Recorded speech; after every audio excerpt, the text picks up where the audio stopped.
avant de rééduquer, c'est bien de s'éduquer à ce qu'est notre fréquence cardiaque, notre fréquence respiratoire, à ce qu'est notre système cardio-respiratoire, comment ça fonctionne. Pour la cardiologie, ça s'adresse à tous les patients qui ont été opérés du cœur et puis tous les patients qui ont fait des infarctus ou qui ont eu des stents. Donc. Ça aide aussi quand il y a nécessité d'une intervention chirurgicale ou qu'il y a aussi un traitement cardiaque. Et ensuite, en post-opératoire, s'il y a eu une intervention, permettre d'éviter les récidives et aussi améliorer la qualité de vie de la personne. AVS avec Philippe Robichon. À votre santé, bienvenue, ravi de vous retrouver. Une nouvelle matinée santé aujourd'hui avec Ibtissem Belmadani. Bonjour Ibtissem. Bonjour à tous, bonjour Philippe. Ma sœur kinésithérapeute libérale, ça me fait plaisir de vous voir. Également. Vous avez enlevé vos lunettes ? Oui. Ah ouais, faites moins sévère comme ça.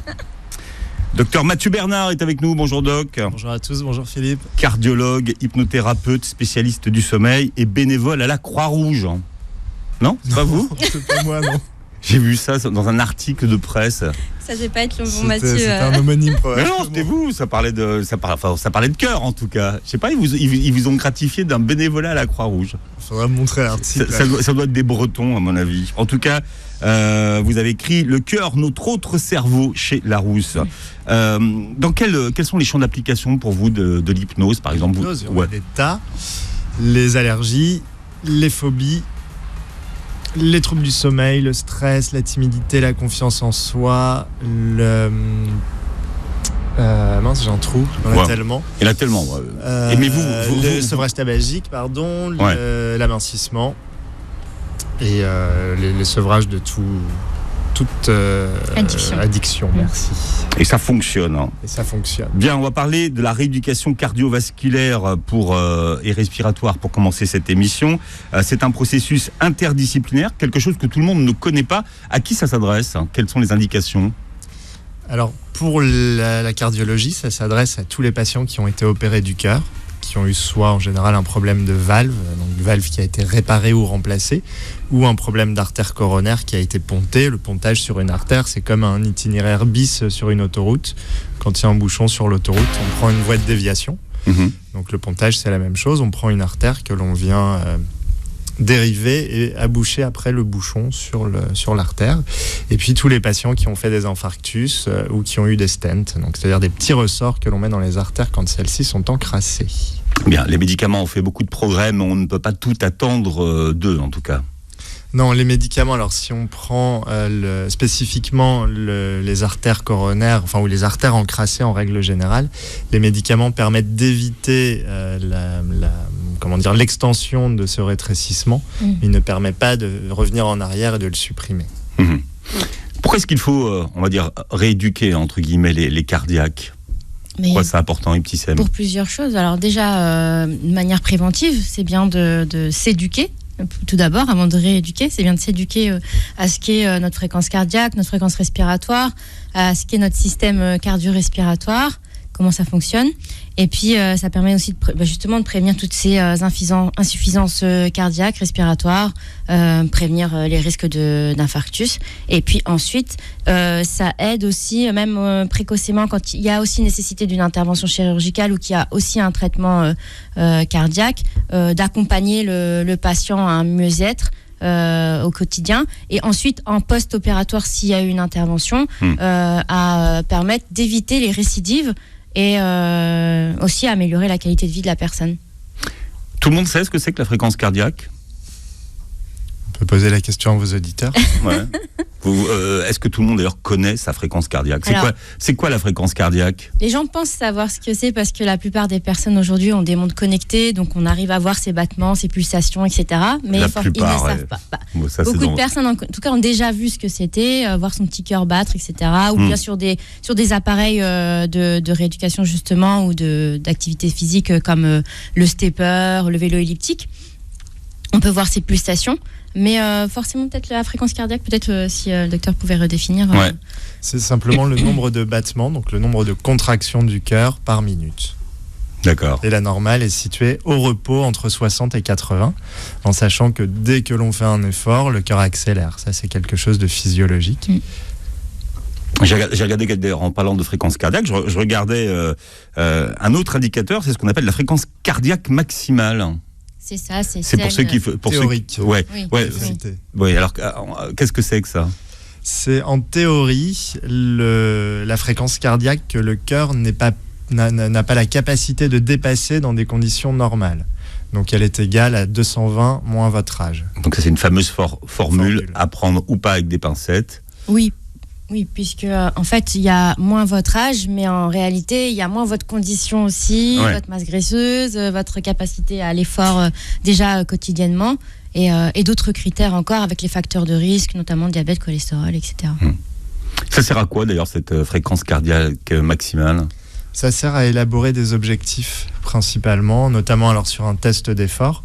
Si on veut que le test d'effort soit suffisant pour pouvoir être interprété dans des conditions satisfaisantes, il faut viser 85% au moins de cette valeur, donc de 220 moins votre âge.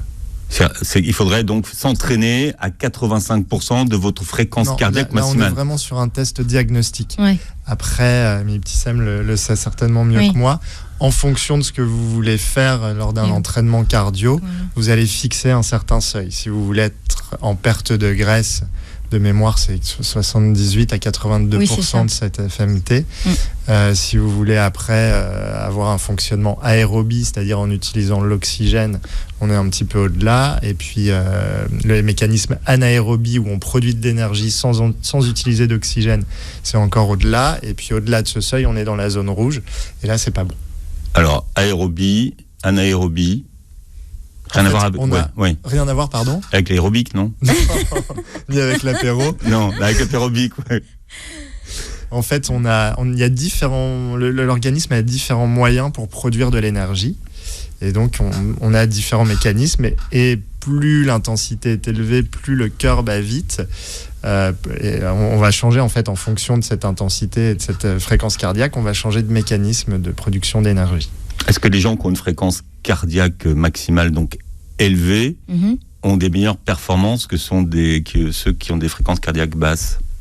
Vous parlez, ce que vous dites, c'est que est-ce que ceux qui arrivent à avoir une fréquence cardiaque max au-delà d'une autre personne va avoir de meilleurs résultats ? Et ben, en fait, c'est avec l'entraînement que c'est possible. Il y en a naturellement qui vont pouvoir avoir, justement par rapport à l'âge aussi, une fréquence cardiaque max meilleure que d'autres. Mais après, c'est l'entraînement qui va permettre de l'augmenter au fur et à mesure. Il ne faut pas forcément la chercher. Il faut chercher à la faire progresser sur plusieurs semaines. Donc, avant la rééducation, qu'est-ce qu'on fait comme examen, docteur Bernard ? Pour ce qui est de la rééducation cardiaque, on va faire en général ce qu'on appelle une VO2 max.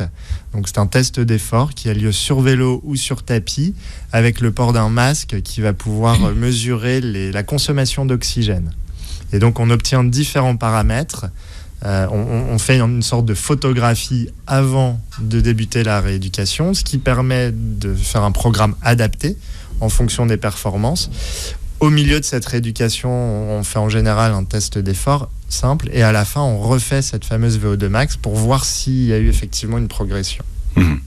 Donc, c'est un programme sur combien de semaines, en gros ?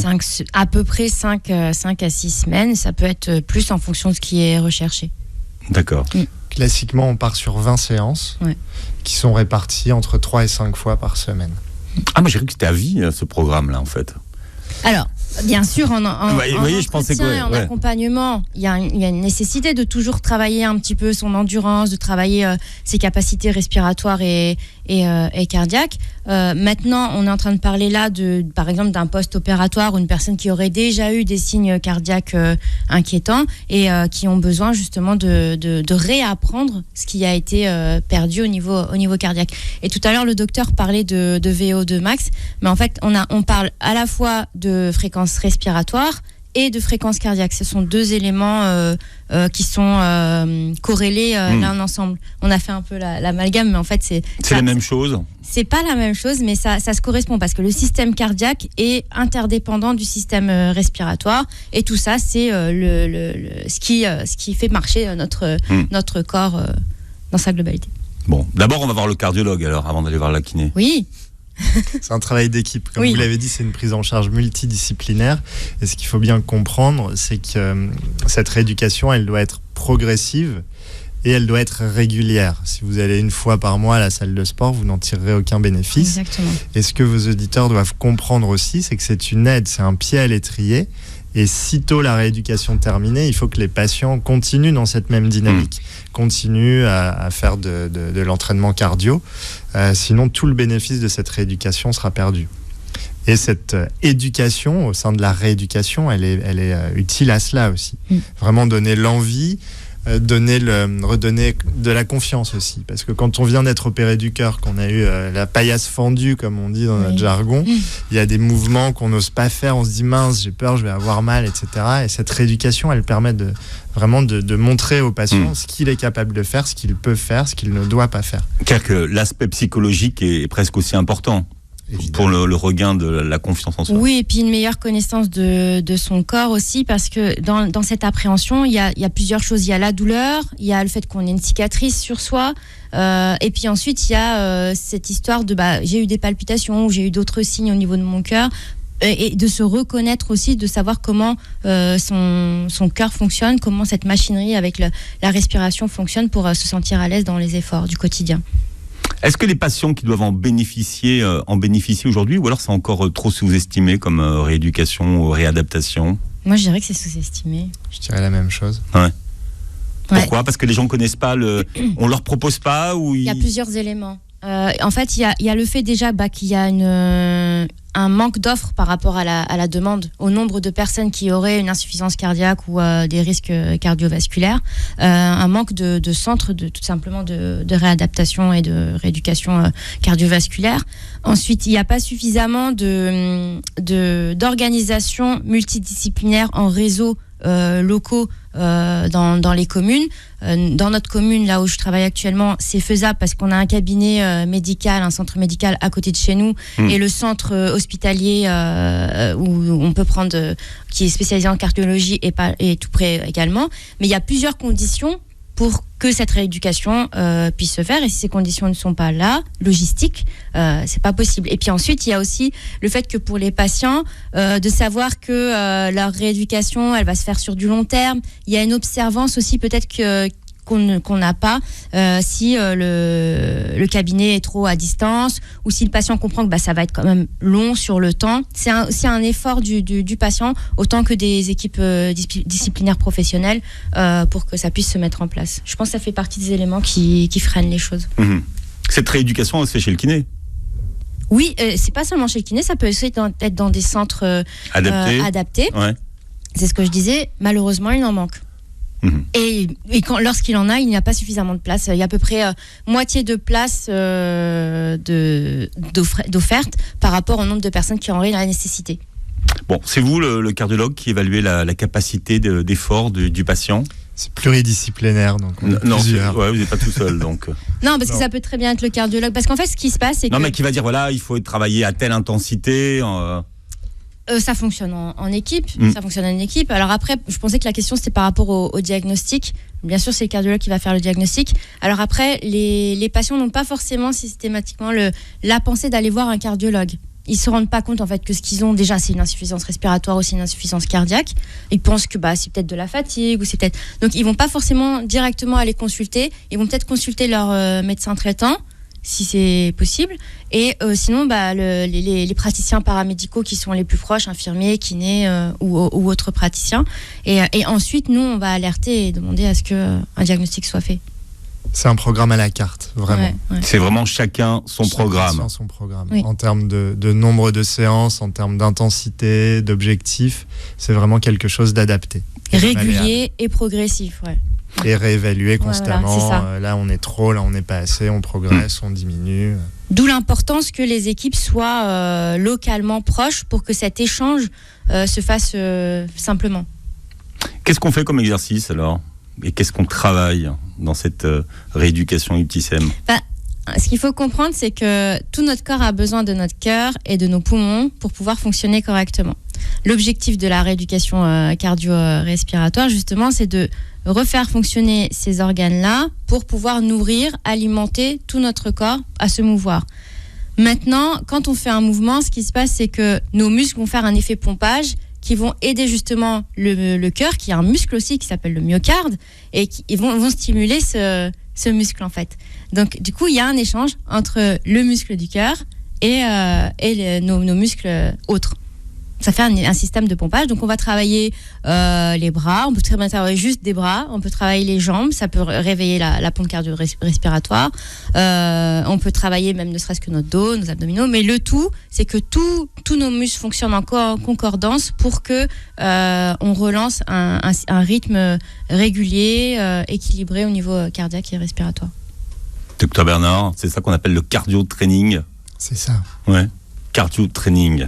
Précisons juste qu'il faut un certain temps. C'est pas, alors, pour ceux qui connaissent les efforts intenses, ce qu'on appelle les HIIT, les exercices où on va chercher très vite des pulsations, alors, c'est HIIT, pas du tout H-E-A-I-T. Oui, c'est pas du tout ça qu'on va chercher pour une personne qui a un problème cardiaque. Ce qu'on va chercher, c'est déjà, comme le disait le docteur, c'est à dépasser déjà les fameuses à peu près 7-10 premières minutes où la machinerie se met en route. Donc on y va très lentement, doucement au départ, pour dépasser un certain seuil justement d'anaérobie et aller chercher l'aérobie, pas s'exténuer dès les premières minutes, parce que si on s'exténue, il n'y a aucun intérêt, et du coup aller chercher l'endurance dans l'effort. Et puis ensuite, une fois qu'on est arrivé justement à cette fameuse VO2, le volume de respiratoire à peu près à 70% de nos capacités, et bien là on va atteindre un certain plateau où on se sent à l'aise dans l'effort, et on va justement à partir de ce moment-là jouer sur des efforts un peu fractionnés. Enfin, c'est très variable, comme disait le docteur, c'est très adapté à chaque personne. Quand on est dans un processus de rééducation cardio-respiratoire, quels sont les indicateurs qu'on doit surveiller au cours de l'entraînement ? La douleur. La douleur, où qu'elle soit. Ouais. Effectivement, on a des patients qui partent de zéro en termes d'activité physique et qui commencent un entraînement. Donc on peut avoir des blessures. Hein. Je rappelle à tous nos amis sportifs que la principale cause de blessure dans l'activité physique, c'est le surentraînement. Donc il faut faire attention. Et je voulais revenir sur tout ce qui est activité cardio, c'est vraiment très ingrat. C'est-à-dire que si vous commencez une activité cardio, c'est-à-dire vélo, course à pied, marche rapide ou natation, vous allez au bout de plusieurs semaines atteindre un certain niveau, et si vous arrêtez brutalement, en l'espace d'un mois, vous perdez tout ce que vous avez gagné. Même si vous êtes entraîné pendant 2-3 ans, on revient quasiment à zéro. Donc c'est extrêmement ingrat, et dès lors que l'on commence un entraînement cardio, on met le doigt dans l'engrenage et il ne faudrait jamais arrêter. Et ce, quel que soit votre niveau, que vous soyez un grand sportif ou un sportif débutant. Alors moi j'ai compris quelque chose, je crois, en préparant cette émission. Moi je fais beaucoup de cardio, j'en fais des heures, mais je crois que j'en fais pas assez intensément. Donc est-ce que ça sert à quelque chose ? Parce que je surveille pas les, vous voyez, tous les indicateurs dont vous parlez, les fréquences cardiaques. Ça dépend de ce que vous cherchez. Oui. Si vous voulez perdre du poids, il va falloir courir longtemps, à faible intensité, donc avec une fréquence cardiaque plutôt basse. On est à 80% de cette fréquence maximale théorique. Après, si vous voulez courir plus rapidement, il va falloir faire ce qu'on appelle du fractionné. Voilà. Ah oui, donc on alternait les périodes où on va vite. Et l'intensité de l'effort, oui. Donc ça c'est important. Mais sinon on peut le faire longtemps sans trop s'occuper du pourcentage auquel on le fait, et c'est bon quand même. Oui, après vous avez des indicateurs, comme disait le docteur, de votre douleur. Si vous êtes en douleur, ou vous sentez une gêne, etc., mieux vaut descendre un petit peu sur quelques minutes l'intensité de votre effort pour pouvoir le poursuivre. Ça dépend si vous avez envie d'explorer une durée plus longue d'effort, ou si vous voulez explorer vos limites sur un temps un peu plus court. Bon, mais le cardio, est-ce qu'il faut que ça fasse mal pour que ça fasse du bien ? C'est pas que ça fait mal. Ce qui fait mal, en fait, c'est qu'il faut être progressif et qu'il faut se rendre compte que ça va être un effort qui va être plus long qu'un effort où vous allez faire un exercice de 15-20 minutes ou bien juste du gainage en statique. C'est pas ça qui va vous faire travailler votre cardio. Voilà, donc c'est ce qui fait peut-être un peu mal, surtout dans l'inconscient, c'est de se dire qu'il va falloir justement faire cet effort pendant plusieurs semaines, et que chaque effort va devoir être maintenu pendant un certain nombre de minutes. Est-ce qu'on a calculé l'incidence que ça a sur la reproduction des accidents cardiaques ou pas ? Oui, ça les diminue de moitié moins. En tout cas sur l'infarctus du myocarde, oui. Ça le diminue de moitié moins. Et également, ça évite, ça améliore la qualité de vie, ça limite le stress. Enfin pas le stress, l'anxiété chez la personne, et donc du coup aussi toute autre conséquence de tout ça. Dans cette prise en charge pluridisciplinaire, il y a aussi la prise en charge des facteurs de risque cardiovasculaire. Oui. Donc il y a de l'éducation thérapeutique, on propose des aides au sevrage tabagique, il y a évidemment l'activité physique qui est bonne pour le cœur, on fixe des objectifs de perte de poids, des objectifs de taux de cholestérol, de taux de sucre. Oui. Vraiment, on a une prise en charge globale du patient. Donc là, c'est le taux de risque qu'on a finalement qu'on évalue. Notamment aussi par la perte de poids, oui. Mmh. Oui. Bien. Comment on fait pour en bénéficier ? Est-ce que c'est pris en charge ? C'est pris en charge, oui. C'est sur prescription du cardiologue, du médecin traitant, du pneumologue. Et donc, c'est pris en charge par la sécurité sociale. On perd 1 point de fréquence cardiaque par an vieillissant, c'est ça ? C'est vrai ou pas, ça ? Ça, c'est la formule mathématique dont on a parlé tout à l'heure, 220 moins votre âge. Donc effectivement, la fréquence cardiaque maximale que le cœur est capable d'atteindre, en théorie, dans des conditions physiologiques, elle va diminuer d'1 point, effectivement, tous les ans. D'accord. Donc ça veut dire que à partir de quel âge ? C'est vrai à partir de tous les âges, ou c'est vrai à partir de 60 ans ou Non, quel que soit votre âge. Quel que soit votre âge. Alors, mais comme on disait tout à l'heure, c'est que en fait, cette formule reste théorique. Derrière, il y a de votre condition physique et tous les autres paramètres, tous les autres facteurs de risque qui pourraient influer sur cette valeur. Alors, on va parler du Covid long. Vous êtes d'accord avec cette appellation de Covid long, Mathieu Bernard ? Oui, je suis d'accord. Simplement, c'est une appellation qui vient de la part des patients. Donc les autorités scientifiques préfèrent parler de symptomatologie prolongée de la Covid. Ou de formule chronique. Covid long. Alors long, c'est à partir de combien de temps ? 4 semaines. D'accord. Donc, au-delà de 4 semaines.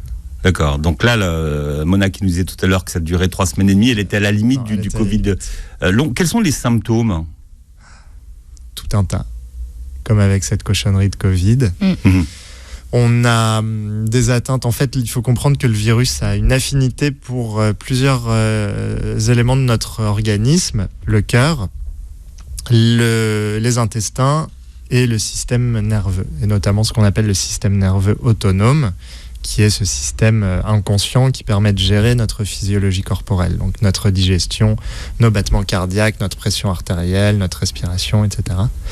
Et donc le virus se fixe là-dessus et entraîne donc tout un tas de conséquences. Et on peut avoir des douleurs résiduelles, soit parce qu'on a eu une atteinte pulmonaire qui a été très importante et il faut le temps que tout cela cicatrise, parce que comme on avait cette atteinte pulmonaire, on s'est mis à respirer de façon un peu plus tonique et ça peut entraîner des douleurs diaphragmatiques ou des douleurs musculaires. Ensuite, on peut avoir aussi des atteintes cardiaques sur le long terme, type péricardite ou myocardite. Donc je rappelle que le cœur est contenu dans un sac qui s'appelle le péricarde, de la même façon que les poumons sont contenus dans la plèvre. Et ce sac est constitué de 2 feuillets qui vont glisser l'un sur l'autre à chaque battement cardiaque. Et on peut avoir une fixation du virus sur ces feuillets, ce qui va créer une inflammation, une irritation, et à chaque battement cardiaque, ça frotte et ça fait mal. La myocardite, elle, c'est aussi une fixation du virus, une inflammation causée par ce virus sur le cœur, mais sur le muscle cardiaque cette fois-ci, et non pas sur l'enveloppe qui entoure le cœur. Alors, pour ceux qui nous écoutent, comment savoir qu'on fait un Covid long et que c'est pas une séquelle ou une conséquence d'un Covid court qu'on a ? Le bilan, effectivement, il faut rechercher soit une complication de la Covid, soit ce qu'on appelle une décompensation d'une comorbidité. Donc, c'est-à-dire qu'on a, par exemple, un patient qui est cardiaque et qui a la Covid, il peut avoir des conséquences, mais uniquement cardiaques, sans forcément de lien. C'est la fatigue qui va être générée par la Covid qui va créer cette décompensation. Et puis la troisième chose à vérifier, c'est s'assurer que ce ne soit pas un autre problème qui n'a rien à voir avec la Covid. D'accord. Donc cliniquement, comment ça se passe ? Ça veut dire que c'est les gens depuis qu'ils ont le Covid qui sont dans un état qui ne s'est pas amélioré, où il y a des hauts, des bas, des... D'après ce que l'on sait, puisqu'encore une fois, il y a 1 an maintenant, on découvrait ce virus, On apprend encore plein de choses. D'après ce que l'on sait, il y a des améliorations, des dégradations. Ça finirait par passer, mais finirait, c'est au conditionnel parce qu'on n'a pas forcément beaucoup de recul encore. Et il y a d'autres éléments que je n'ai pas mentionnés, mais on a des fatigues chroniques aussi. C'est l'un des premiers symptômes. Oui. Et puis on a aussi souvent associé de l'anxiété, des syndromes dépressifs, et on a identifié même ce qu'on appelle le syndrome de stress post-traumatique, ce que l'on voit chez des gens qui ont été soit des victimes de guerre, d'attentats, d'agressions, notamment des agressions sexuelles, ou des victimes de catastrophes naturelles. Mmh. Et en fait, entre le traitement qui a été fait par les médias, qui est très anxiogène, plus cette réalité qui s'est imposée à nous, des patients qui ont pu être hospitalisés, mis sous oxygène, qui ont frôlé la mort pour certains d'entre eux, ça peut entraîner donc ces fameux stress post-traumatiques. Donc là aussi, on parlait de la rééducation cardio-respiratoire et d'une prise en charge multidisciplinaire. Dans le cas des Covid longs, il faut aussi s'orienter vers cette prise en charge multidisciplinaire. Vous les voyez arriver dans les cabinets des kinés ? Oui. Et puis, on parle aussi là de prise en charge psychologique, un suivi psychologique. Ça peut aussi causer des troubles mentaux, des troubles du sommeil. Donc, dans cet accompagnement, il y a toute cette prise en charge aussi psychologique qui est nécessaire. Dans les formes de Covid long, est-ce que ce sont des gens qui ont fait des formes graves du Covid ou pas forcément ? Pas forcément. Ouais, oui. Pas forcément. Bon, alors j'ai vu que l'OMS a émis une alerte en disant qu'il fallait s'intéresser à ces formes longues. Vous les voyez arriver comment au cabinet, docteur Mathieu Bernard ? Il y a un autre phénomène aussi, comme je vous le disais, on a une atteinte du système nerveux autonome. Et en cardiologie, on voit principalement 2 types de patients arriver. Ceux qui ont des douleurs thoraciques résiduelles. Alors encore une fois, il y a plusieurs causes. Ça peut être ce qu'on appelle des douleurs pariétales, des douleurs de parois, parce que les patients ont beaucoup toussé, parce qu'ils ont respiré plus fort que d'habitude. Ça peut être des atteintes cardiaques résiduelles, péricardite, myocardite. Et on peut avoir ce qu'on appelle des dysautonomies, c'est-à-dire des dysfonctionnements de ce système nerveux autonome, avec des patients qui ont soit au repos un cœur extrêmement lent, soit à contrario un cœur bien trop rapide. Et souvent, quand on a un cœur rapide au repos, dès lors qu'on commence à faire un effort, on va être très limité. C'est un petit peu comme si vous étiez en première ou en deuxième sur votre voiture à 6000 tours par minute, vous êtes à 50, 60, vous avez beau appuyer sur l'accélérateur, à part casser le moteur, vous n'allez rien faire. Là, c'est pareil, on se retrouve avec des patients qui n'ont plus de jus et qui vont être d'une part fatigués et d'autre part, le moindre effort va leur coûter, simplement parce que le cœur derrière ne suit pas. D'accord. Donc, dans ces cas-là, quand vous les voyez arriver, qu'est-ce que vous faites ? Est-ce que vous faites des sérologies, de savoir si finalement ils sont encore positifs à la Covid ou pas ? Oui. Là, on est dans une situation où dès lors qu'on a une symptomatologie un peu bizarre, inhabituelle, systématiquement, on va faire une sérologie Covid. D'accord. Et donc, oui, ils sont positifs. C'est pas des gens qui... Il n'y a pas comment dire, chaque histoire est différente. Donc, en tout cas, il faut avoir la certitude que le patient ait bien eu le Covid. Mais on a des patients qui ont été infectés en mars-avril 2020, pour lesquels on n'avait pas encore de PCR, et qui ne savent pas qu'ils avaient le Covid. Ouais. Donc, tous les tableaux le tableau décrit font que vraiment on suspecte la Covid, mais on arrive trop tard pour qu'il y ait des anticorps, pardon. Et eux ont contracté la maladie trop tôt pour que le diagnostic puisse être confirmé. Est-ce qu'on sait si ces Covid longs sont contagieux ou pas ? Normalement, non. Le virus, en l'état actuel des connaissances qu'on a, en fait. Oui, oui. Le virus n'est plus présent dans l'organisme. On est sur quelque chose de séquelaire. Pour comprendre, quelqu'un qui aurait eu la Covid en tout début d'épidémie l'année dernière, donc février, mars, avril, qui n'aurait pas été diagnostiqué, peut venir vous revoir 1 an après avec des symptômes, c'est ça qu'il faut comprendre ? Oui et non, pas systématiquement. Moi, j'essaie de comprendre ce que c'est que ce Covid long. Est-ce que c'est quelque chose, pendant 4 mois, on est mal ? En général, il n'y a pas de... Là, ça voudrait dire, si le patient a contracté la Covid en mars 2020, ça voudrait dire que depuis 1 an, il traîne ses symptômes. Il n'y a pas de normalisation, puis une rechute secondaire, pour ce que l'on en sait. C'est un patient qui a la Covid, qui est plus ou moins secoué, parce qu'on peut encore une fois développer cette forme de Covid long sans qu'il y ait de forme grave de Covid. Et en revanche, c'est un patient qui va être fatigué, qui va avoir le cœur qui bat vite, qui a des troubles de transit, constipation ou diarrhée, au contraire. On a encore une fois ce système nerveux autonome gère toute notre physiologie corporelle, et dès lors qu'il est atteint, on peut avoir des chutes de tension, des accélérations de la fréquence cardiaque, des difficultés respiratoires, on peut avoir des fuites urinaires ou au contraire des blocages d'urine, même chose pour le transit. Donc oui, il y a tout un tas d'atteintes et de symptômes. Pour qu'on comprenne bien, parce que peut-être qu'il ne faut pas qu'il y ait de confusion sur ce qu'on appelle ce Covid long, qu'est-ce qui pourrait amener les gens qui nous écoutent ce matin à se poser la question ? La première chose, c'est d'avoir fait la Covid. D'accord, donc, oui. Et de savoir. Mmh. Oui. D'accord, et ensuite ? Et ensuite, c'est la persistance de symptômes au-delà de 4 semaines après l'infection. Et les symptômes sont extrêmement variés. Ça va d'une limitation à l'effort, donc des gens qui sont fatigués quand ils font un effort, à des patients qui sont fatigués constamment, à des patients qui ont une accélération de la fréquence cardiaque, des douleurs résiduelles, une accélération du transit, une constipation, mais c'est pas un seul signe. Une persistance de la perte de l'odorat et du goût. Des essoufflements. Voilà, c'est pas juste un signe isolé, c'est tout un faisceau d'arguments qui va permettre de confirmer ce statut de Covid long. Bon, alors, le parcours de soins de ces gens-là, on le répète, il est pluridisciplinaire, c'est ça ? C'est ça. Exactement, Philippe. Ouais.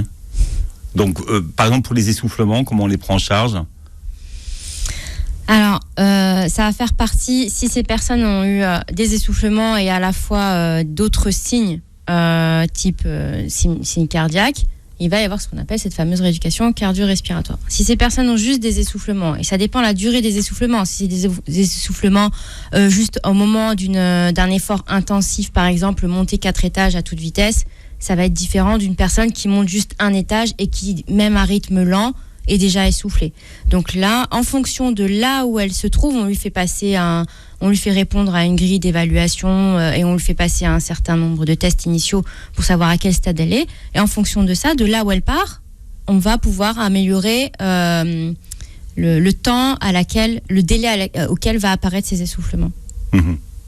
Vont apparaître ces essoufflements. D'accord. Depuis le temps qu'on parle ça fait 1 an que vous êtes confronté, docteur Mathieu Bernard, à cette maladie. Quelles sont les choses que vous n'arrivez toujours pas à comprendre dessus, au bout d'1 an ? À titre personnel, j'ai du mal à comprendre la contagiosité de cette infection. Puisque, encore une fois, c'est à titre personnel, j'en croise plein, parce qu'on a des patients qui arrivent justement pour une symptomatologie cardiaque, qui s'avère être en fait une infection Covid. On a une suspicion d'embolie pulmonaire et on se rend compte que c'est une Covid. Et donc finalement, les précautions qui sont prises maintenant, alors certes il y a des dépistages, mais quand le patient arrive en urgence, on peut pas lui dire non, attendez à la porte, on va vous dépister, voir si vous avez la Covid ou pas. Donc on prend les patients en charge, on s'en occupe. Et puis a posteriori, on se rend compte que oui, c'était la Covid. Donc a priori il était contagieux, voilà. Voire même très. Et finalement, contrairement à ce qui a pu être annoncé au tout départ, où c'était vraiment... on prenait vraiment énormément de précautions. Là, on en prend, mais je trouve qu'on en prend moins. Et j'ai pas l'impression qu'il y ait plus de contamination que ça. Mmh. Mais là, on en revient à la question du terrain. Finalement, on se rend compte que le virus ne réagit pas sur un terrain. Chacun a son propre terrain, donc le virus ne réagit pas de la même façon. Exactement. Oui. Alors là, en parlant du terrain et des Covid longs, il y a une étude les premiers résultats d'une étude française montrent que les patients qui ont un syndrome des apnées du sommeil sont plus à risque d'attraper la Covid et de développer une forme grave. Mmh. Bien. En tout cas, vous avez vu les nouveaux variants ou pas, vous ? Je ne sais pas si on en a eu parce qu'on ne va pas jusque-là. Et pour savoir quelles sont les atteintes au niveau du cœur notamment C'est trop frais pour savoir justement quelles vont être les atteintes des patients avec variants. On en a forcément côtoyé. Maintenant, comment ils vont développer ça, vu qu'on n'a pas encore à 3-4 mois de l'arrivée de ces variants en France, on n'a pas encore assez de recul pour pouvoir savoir quelles vont être les caractéristiques spécifiques de ces variants. Vous voyez arriver donc chez les kinés les patients donc en forme de Covid long, en rééducation ou pas? Oui, mais je ne pourrais pas dire quelles sont leurs particularités par rapport aux autres actuellement. Juste à savoir qu'effectivement, ils ont des signes qui restent présents, comme le disait le docteur, bien plus que 4 semaines. Sur la vaccination, ceux qui ont des pathologies cardiaques présentent des contre-indications ou pas, docteur Mathieu Bernard? Il n'y a pas de contre-indication en dehors d'un phénomène aigu. Si on a un patient qui a une poussée aiguë d'insuffisance cardiaque, donc qui se retrouve avec plein d'eau dans les jambes ou plein d'eau dans les poumons, on va éviter de faire la vaccination à cette période-là. De la même façon, si le patient a une infection bactérienne ou virale autre, on évitera bien évidemment de faire la vaccination à ce moment-là. Alors, beaucoup de questions suite à votre dernière vidéo sur l'hypertension, docteur Bernard. En tout cas, beaucoup de gens ont dit qu'ils avaient une hypertension liée à l'émotion. Vous en avez rencontré ou pas?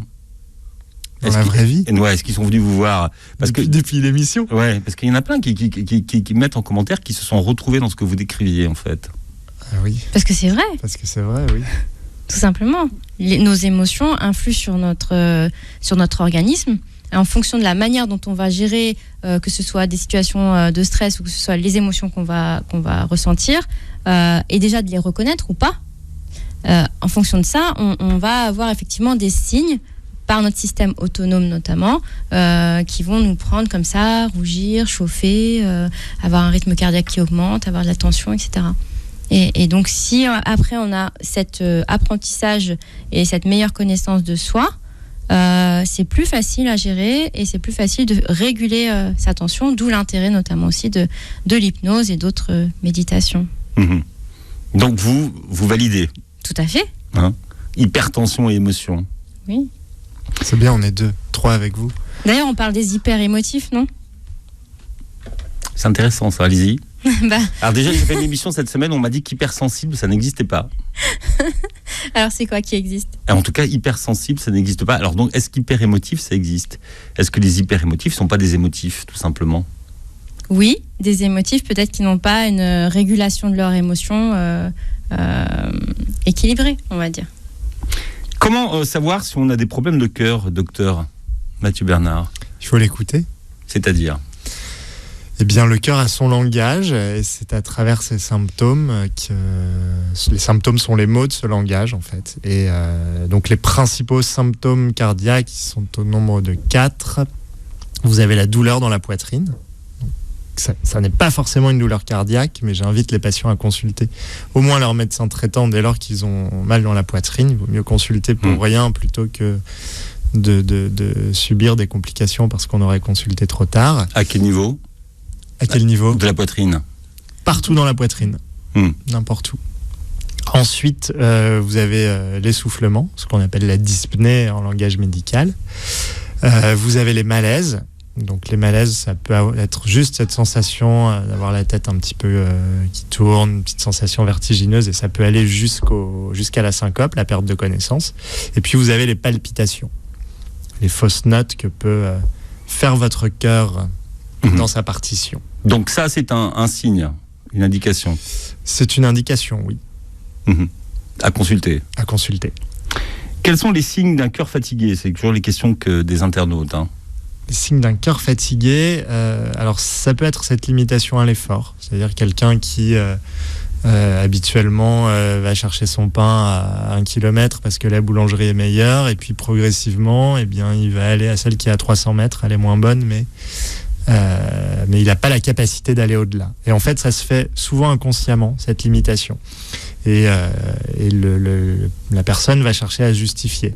Ah oui, mais j'avais pas le temps, donc je suis allé à celle-ci parce qu'elle est plus près. Mais c'est pas ça, en fait. Il va à cette boulangerie-là parce que l'autre, il y arrive plus. Donc cette limitation à l'effort, les douleurs aussi dans la poitrine.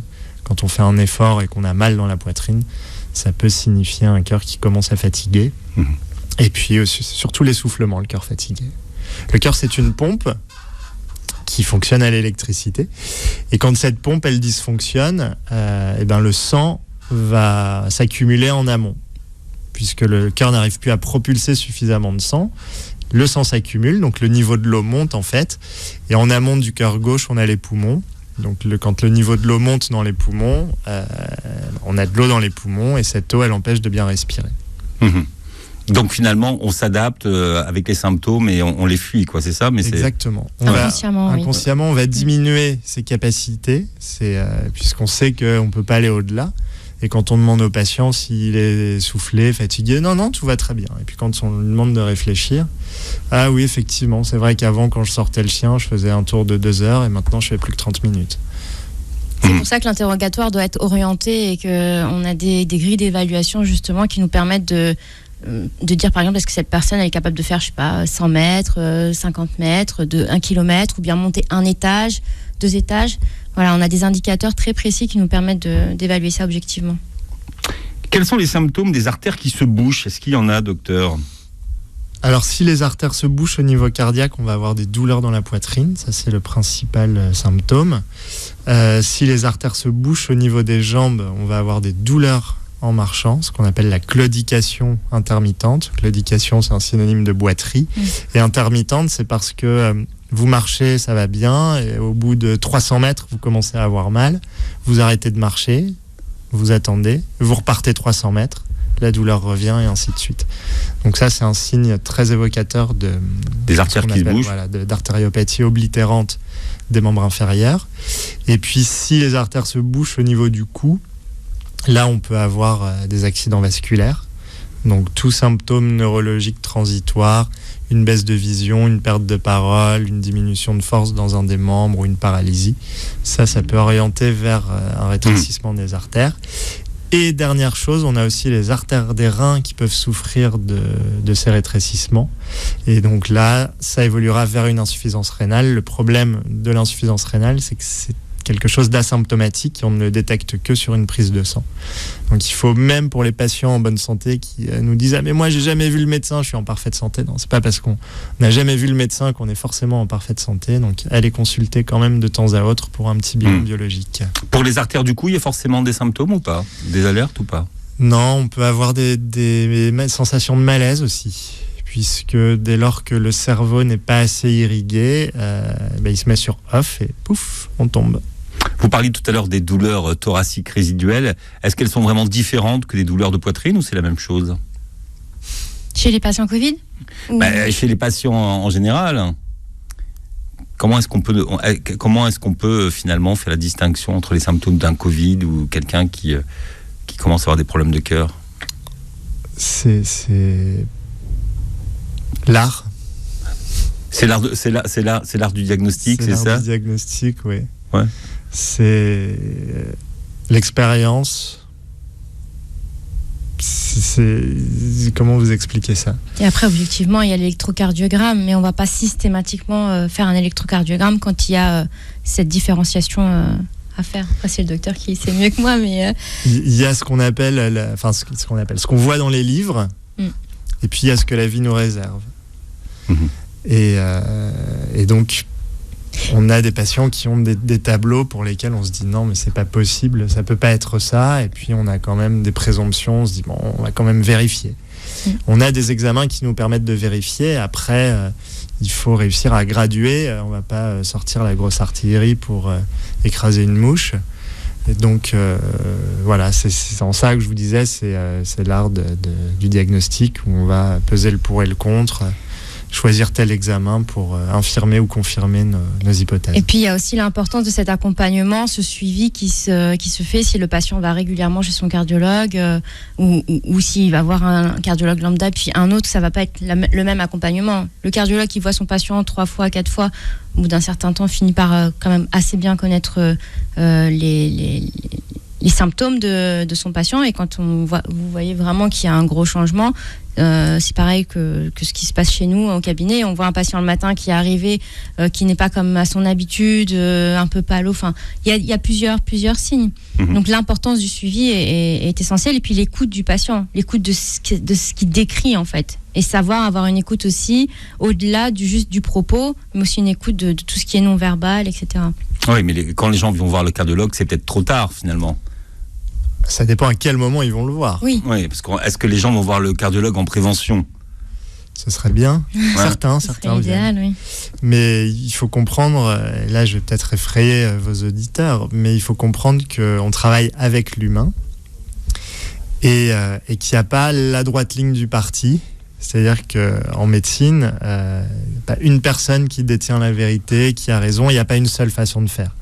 Donc l'attitude d'un médecin avec un patient pourra être différente de l'attitude d'un autre médecin avec ce même patient, sans pour autant que l'un ait tort et l'autre raison. En revanche, ce qui peut se passer, c'est que l'une des attitudes convienne mieux au patient. Mais voilà, si on a une qui ne convient pas du tout, ça ne veut pas forcément dire que le médecin est dans le tort. Voilà, on parle d'interdiscipline. Eh oui, c'est ça aussi la médecine. Le docteur Mathieu Bernard publie Le Cœur, notre autre cerveau aux éditions Larousse. Vous serez bientôt présent sur les réseaux sociaux, docteur Bernard ? Normalement. Normalement quand ? Non, normalement, ça ne veut rien dire. À donner une date. Une date. L'arrivée du docteur Bernard sur les réseaux. Avant avril. C'est pas mal ça déjà, en live. Merci Petit Sem d'avoir été avec nous ce matin. Docteur Bernard, merci. Merci à vous. Vous réécoutez l'émission en podcast sur beurrefm.net et puis vous regardez l'émission sur la chaîne YouTube. Très belle journée santé sur Beurre FM.